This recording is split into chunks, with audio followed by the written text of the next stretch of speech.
네, 안녕하세요. 누르끼끼입니다. 오늘 소개해드릴 영상은 원피스 폐양색 팩이 소유자 무력순위 탑 20입니다. 티치, 록스티, 지백같이 폐양색 팩의 여부가 공개되지 않은 인물은 우선은 제외하였습니다.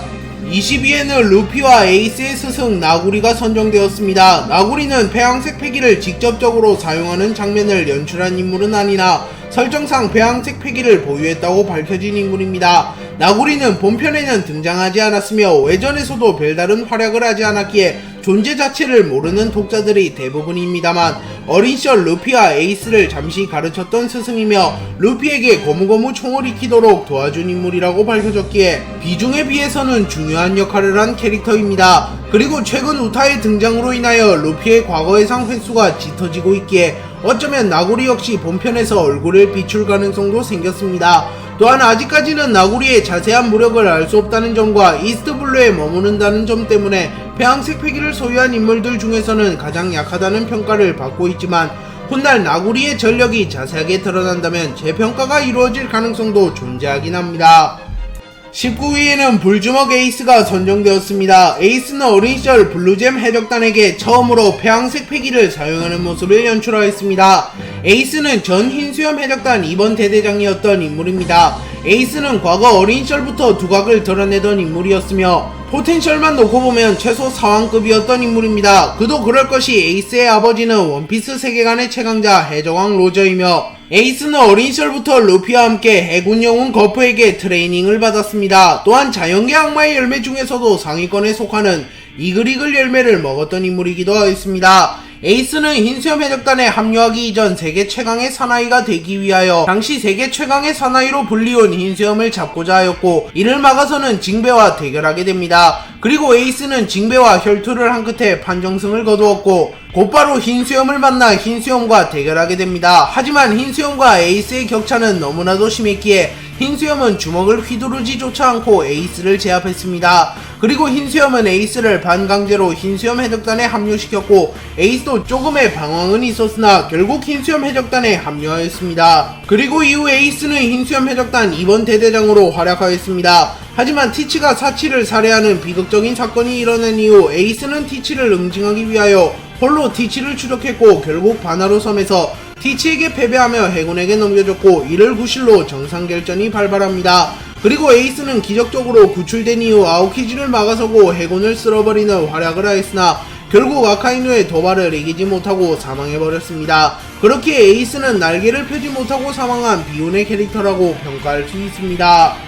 18위에는 한때 거프의 라이벌로 불렸던 돈칭자오가 선정되었습니다. 돈칭자오는 폐양색 폐기를 사용하는 모습을 연출한 인물이며 폐양색 폐기를 사용하며 왕의 자질은 이 신세계의 발에 채일 정도로 많다 라고 말하며 신세계의 위험을 나타낸 인물이며 자신은 이미 이빨 빠진 호랑이라고 말하며 폐양색 폐기를 소유한 전설적인 인물조차 나이가 들면 신세계에서 도태된다고 말한 인물이기도 합니다. 물론 거프 흰수염의 경우를 보면 정점에 오른 전설들은 노세한 이후에도 사왕을 능가하는 퍼포먼스를 보여주기도 하였습니다. 그렇기에 돈칭자오가 이빨 빠진 호랑이가 된 것은 거프 흰수염과 돈칭자오를 비교하면 격차가 너무나도 심하기 때문인 이유도 있다고 평가할 수 있습니다. 실제로 돈칭자오는 과거 거프의 라이벌로 불렸으나 거프의 딱밤 단 한 대만에 원컵 나는 모습을 연출하였으며 자신은 거프에게 유의미한 데미지를 입히기는커녕 일말의 데미지도 입히지 못하는 모습을 연출하였습니다.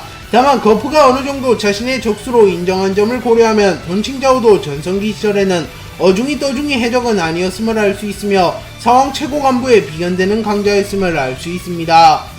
17위에는 악의 카리스마 도플라밍고가 선정되었습니다. 도플라밍고는 어린 시절 죽음의 위기에서 폐양색 폐기를 사용하여 위기를 타파했습니다. 도플라밍고는 조커라고 불렸던 인물이며 영향력과 세력만큼은 칠무회 중 가장 뛰어났던 인물이며 사왕과 비견되었던 인물입니다. 도플라밍고는 지하세계에서 가장 막강한 영향력을 행사하였으며 전세계의 해적과 범죄 조직을 대상으로 무수히 많은 무기를 판매하거나 악마의 열매를 판매하는 사업을 하였던 인물입니다.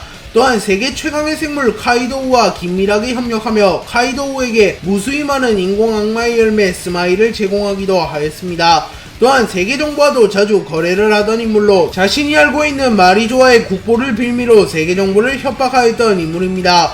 도플라밍고는 존재가 알려진 것만으로 세상이 뒤집힌다고 전해지는 마리조아의 국보를 들먹이며 CP0를 강제로 호출하기도 하였으며 정보 조작이나 가짜뉴스 살포를 일삼았습니다. 그리고 도플라밍고는 실실 열매를 매우 잘 활용하는 인물이기도 한데요. 도플라밍고는 실을 이용하여 타인을 조정하거나 구름에 실을 매달아서 날아다니는 창의적인 모습을 연출하였으며 실과 무장색 패기를 함께 활용하거나 실에 불을 붙이는 등의 모습을 보이며 전투에서도 실을 잘 활용하는 모습을 연출하였습니다. 또한 악마의 열매 각성을 통하여 주변 환경을 실로 만드는 모습을 연출하기도 하며 도플라밍고는 실실 열매를 활용하여 루피를 궁지에 몰아넣기도 하였습니다. 그렇기에 도플라밍고는 악마의 열매를 매우 잘 다루는 인물이라는 것을 알 수 있습니다. 다만 배양색 패기의 2차 각성을 이뤄내지는 못하였기에 패기를 잘 다루는 인물은 아니라고 평가할 수 있습니다. 16위에는 해적여제 보아 행콕이 선정되었습니다. 행콕은 폐양색 패기를 소유했다고 밝혀진 인물입니다. 행콕은 과거 단 한 번의 원정만으로 8천만 베리의 현상금이 걸린 인물이며 그 이후 곧바로 칠무회가 되었기에 오랜 기간 현상금이 동결되었습니다. 그리고 행콕은 과거 천룡인들의 노예였기에 천룡인의 치부를 알고 있는 인물입니다. 하지만 그럼에도 불구하고 세계정부에서 행콕을 칠무회로 인정한 것을 보면 행콕이 얼마나 강한지 알 수 있습니다. 그리고 행콕은 칠무회가 된 이후 정상결전에 참전했고 정상결전에서 파시피스타를 원컵 내버리는 장면과 스모커를 손쉽게 막아내는 모습을 연출하였습니다. 그리고 행콕은 칠무회 제도가 철폐되었을 때도 자신을 둘러싼 해군을 보며 우리가 칠무회가 된 이유는 강해서이다 라고 말하며 여유를 보이기도 하였습니다. 또한 검은 수염 해적단이 아마존 릴리에 침공하자 행콕은 카타리나 데본과 바스코 샷을 석화시키기도 하였습니다. 또한 이때 행콕의 새로운 현상금이 공개되는데 행콕의 현상금은 무려 16억 5,900만 베리로 모든 사왕 최고 간부를 상회하는 금액입니다. 다만 행콕은 배양색 패기를 사용하여 전투하는 장면은 연출한 적이 없으며 배양색 패기를 방출하는 모습도 보여준 적이 없는 인물이기에 배양색 패기를 그렇게 잘 다루는 인물은 아닐 것이며 배양색 패기의 2차 각성을 이뤄내지도 못했을 것으로 추정되는 인물입니다. 15위에는 카이도우의 딸 야마토가 선정되었습니다. 야마토는 와노쿠니를 대표하는 강자 중 한 명이자 카이도우의 유일한 혈육입니다.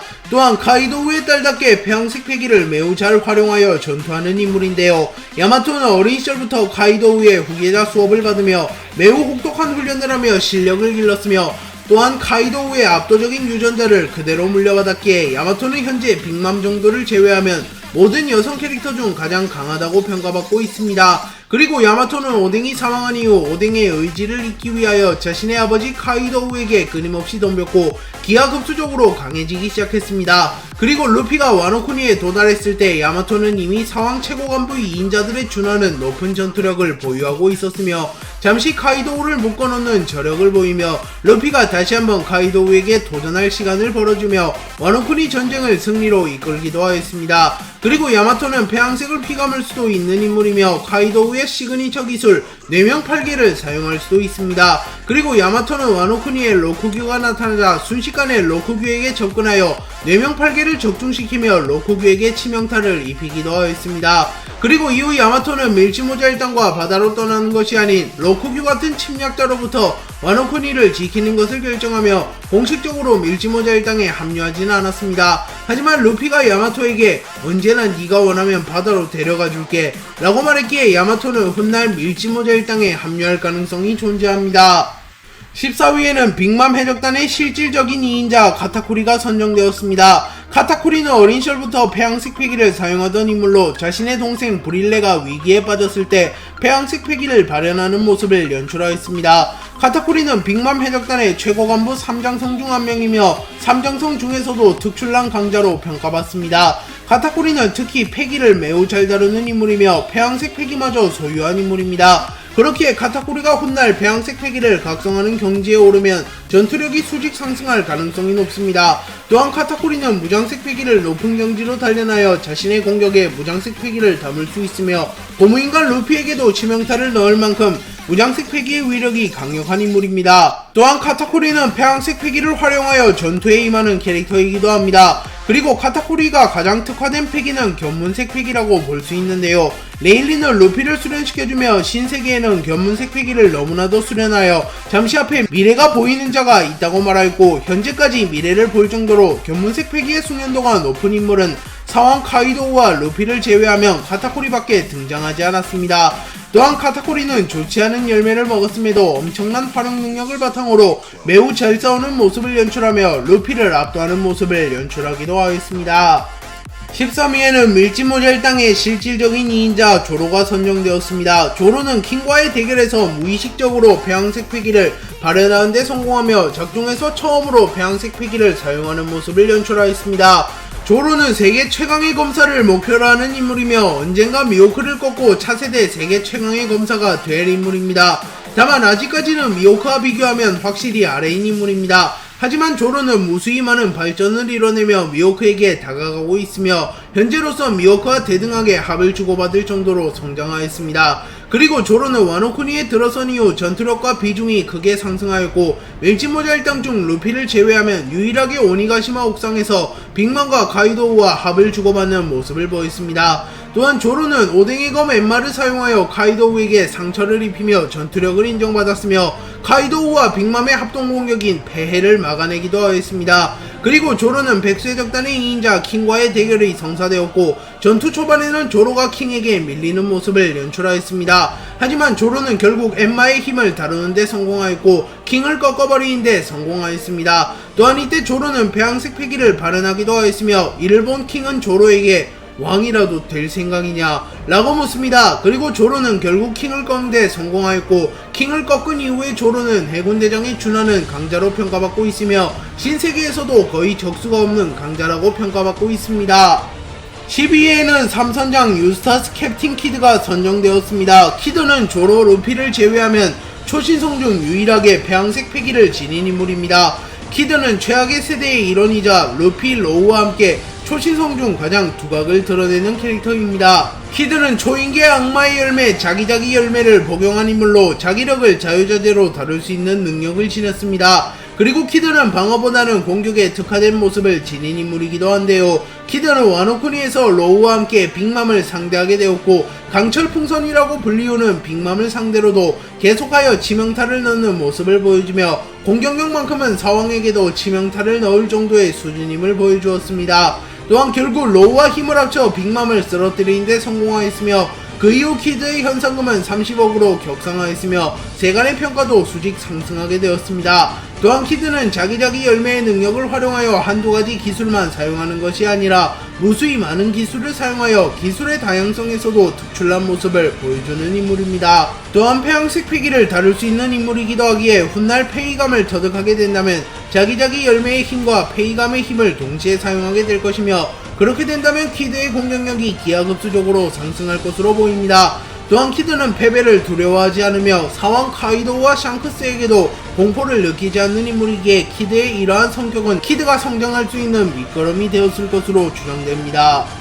11위에는 전 로제의 적단이자 괴물의 후계자라고 불리는 더글라스 블릿이 선정되었습니다.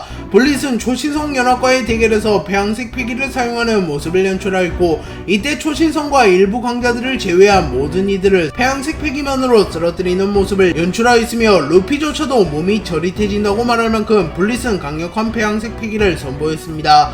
또한 이 당시 루피와 블릿은 배양색 패기의 충돌을 선보였으며, 이때 블릿이 루피와 배양색 패기를 능가하는 모습을 연출하기도 하였습니다. 물론 지금 두 캐릭터가 충돌하면 당연히 루피의 배양색 패기가 앞서가겠으나, 이 당시 루피도 이미 5왕이라고 불렸던 시절임을 감안하면 블릿의 배양색 패기가 최소 4왕 최고간부 2인자 이상임을 알 수 있습니다. 그리고 블릿은 전 로저의 적단에 소속되어 있던 강자로 블릿은 세계를 지배하고 왕이 되려는 욕망이 있었으며 로저를 꺾고 세계의 정점에 서려했던 인물입니다. 그리고 그에 걸맞는 무력도 소유하고 있었으며 단신으로 한나라를 괴멸시키는 강함을 보여주기도 하였으며 레일리와도 오각으로 싸울 만큼 강했던 인물이라고 정평이 나 있는 강자입니다. 또한 폐양색 패기의 숙련도도 매우 높은 인물이며 무장색 패기와 견문색 패기도 잘 다루는 인물입니다. 그리고 블릿은 홀로 루피, 크로코다일, 보니, 행콕, 스모커 등 건출한 강자들의 협공을 막아내는 모습을 보였으며 루피가 각성을 거듭하기 이전까지는 사실상 우위를 점하는 모습을 보여준 인물이기도 합니다. 네, 오늘 영상은 여기까지입니다. 시청해주셔서 감사합니다.